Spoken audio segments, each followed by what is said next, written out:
Today on Rappler, Iglesia ni Cristo is set to endorse Davao Mayor Rudy Duterte and Senator Bongbong Marcos.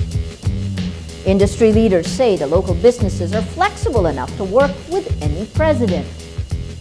Senator Sonny Trillanes says Filipinos would be shortchanged if Davao Mayor Duterte becomes president and the truth about his unexplained wealth comes out.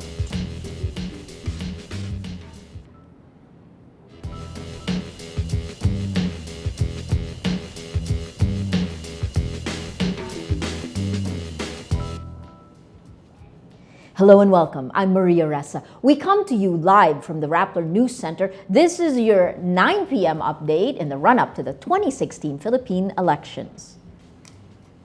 Homegrown church Iglesia ni Cristo is set to officially endorse Davao Mayor Rudy Duterte and Senator Bongbong Marcos in the 2016 elections. A Rappler source says the INC leadership is expected to announce its candidates at their worship service Wednesday night. The tandem are in a sample ballot obtained by Rappler. INC leadership reminds followers to stick to these choices when they cast their vote.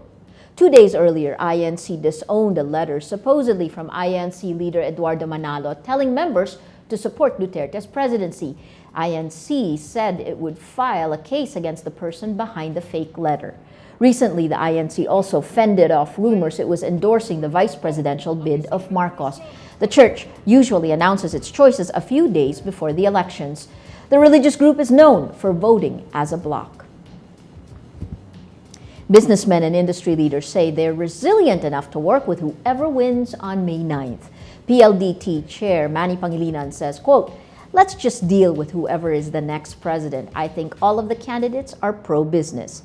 Globe Telecom Chief Commercial Officer Alberto de la Rezabal says local businesses have the flexibility to work with the people's choice. Makati Business Club Chair Ramon Del Rosario says gains from the Aquino administration would likely continue, but adds the management style of the next Philippine president will impact growth rate in the long run. After 9 years, farmers in Bukidnon marched to Manila again, this time for administration vice presidential bet Leni Robredo. Robredo championed the farmers' clamor to till their land in Sumilao in 2007. The farmers arrived Tuesday after traveling 19 days. Siya ay nasa likod namin habang kami ay naghihingi ng tulong sa akbayan ay si Ilini po ang nag-aakbay sa amin para kami tulungan. Dahil kay Lini ay nakuha namin yung 144. They passed through areas including Quezon, Naga, Cebu, Albay, Samar, Leyte, Cagayan de Oro, and Davao.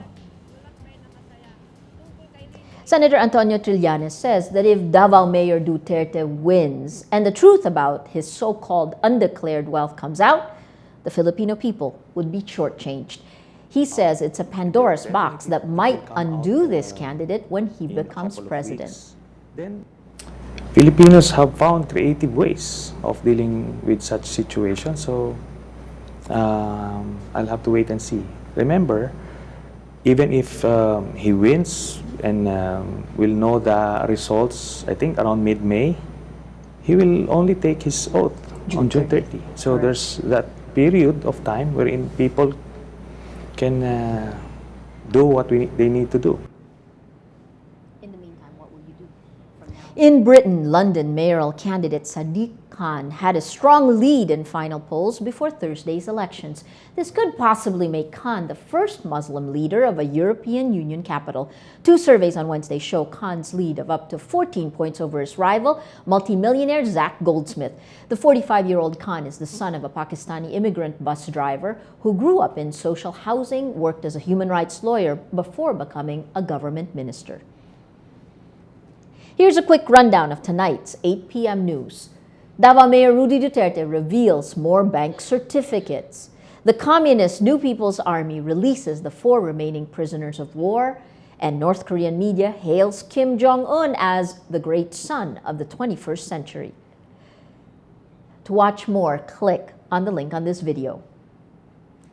And that's the 9 p.m. update. I'm Maria Ressa. Join us again tomorrow. We leave you now with tips on voting, what to expect on Election Day, and how to volunteer on May 9th.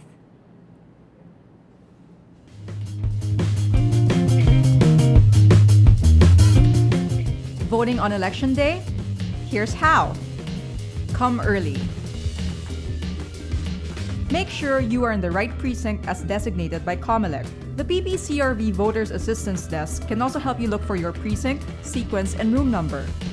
Once you determine your correct precinct, approach the Board of Election Inspector Chairman to get your ballot.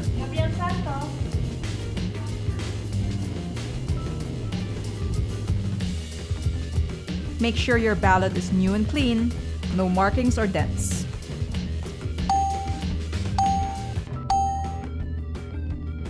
Now it's time to vote. Cover your ballot using the secrecy folder. Fill out your ballot by completely shading the circle beside the names of the candidates and party list of your choice. Do not write anything else on the ballot. Don't tear, smudge, or crumple. Using your phone in any manner inside the precinct is prohibited. After filling out your ballot, approach the vote counting machines or VCM. For persons with disabilities, senior citizens, and illiterate voters, headphones will be provided so they can follow VCM instructions. Insert your ballot into the VCM entry slot.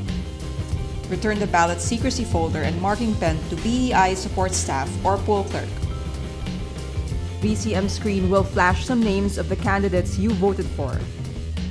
Do not pull the receipt. The poll clerk will fold and cut your receipt for you. After indelible ink is applied on your forefingernail, you will be given your voter's receipt. Review your receipt. Drop your receipt on the receipt receptacle box. Remember, you are not allowed to leave the precinct with your receipt. Congratulations, you have successfully voted.